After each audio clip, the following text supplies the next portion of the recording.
Hello, કેમ છો? જય શ્રી કૃષ્ણ. હાસ્યમય જયતે. હાસ્ય પ્રણામ તમને બધાને. હું સ્વાતિ આપણે વાત કરું છું, તમારી ચહેતી હાસ્ય યોગીની. હું આજે તમને બધાને હાસ્ય પ્રેમીઓને જાગતિક હાસ્ય દિનની શુભેચ્છા આપું છું. આ જરા મોડું થઈ ગયું મળવા માટે, પણ હવે કૌટુંબિક જવાબદારી તો છે જ ને. હું આજે અલીબાગમાં આવી છું, મારા ઘરમાં, જ્યાં મારા છોકરાઓનું અમારું કરિયર થયું. મારા છોકરાઓનો જન્મ થયો, અહીંયા જ એક કરતા મારું લાઈફની શરૂઆત થઈ.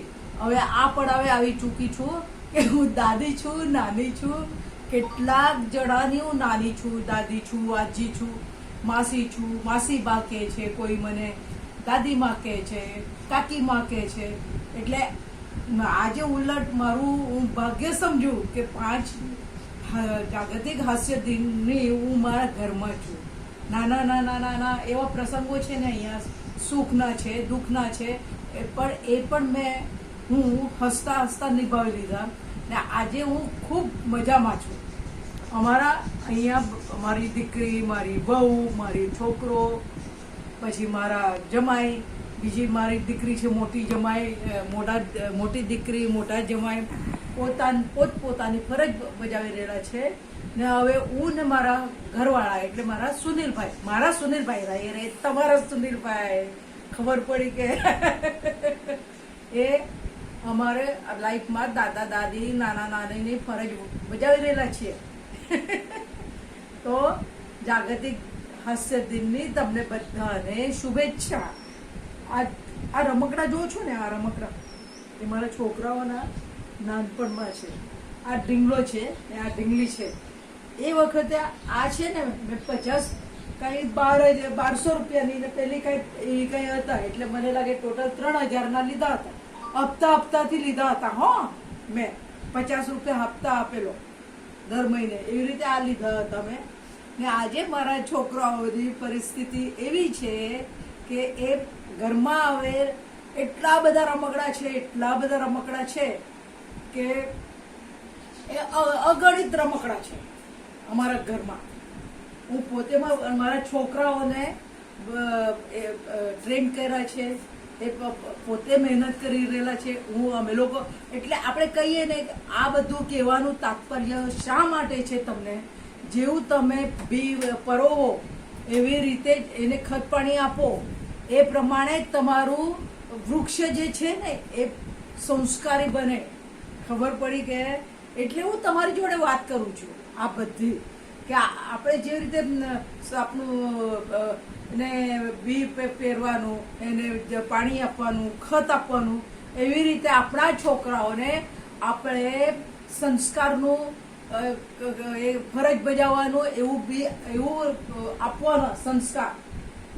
આપણે ભારતીય છે, ક્યાં પણ જગમાં જાઓ, દુનિયામાં જાઓ, તમે ભારતીય संस्कृतीનું તમે जतन करो. બધા कळालं का मी काय बोलतीये ते? मी मराठीत बोलते तुमच्याशी आता, की आपण आपल्या जे खत पाणी घातलेलं असतं ना मुलांवरती, आपण जे संस्कार घडवलेले असतात ना, तरी कुठेही जगात गेले ना तरी मुलं आपले संस्कार टिकवणंच धरतात.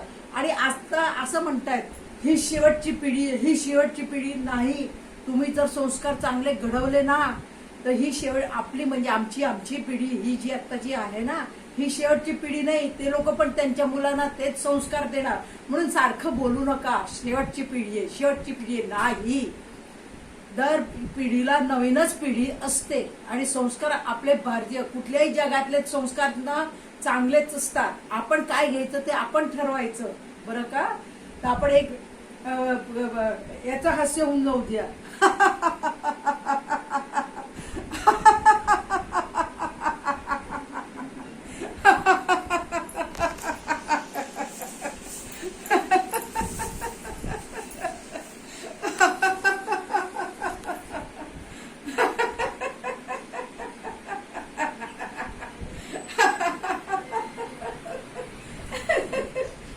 मी अशी रमणारी छोट्या जुन्या आठवणींच्या याच्यात आपल्या आठवणीत रमणारी मी मुलगी नाही म्हणता येणार, बाई आहे.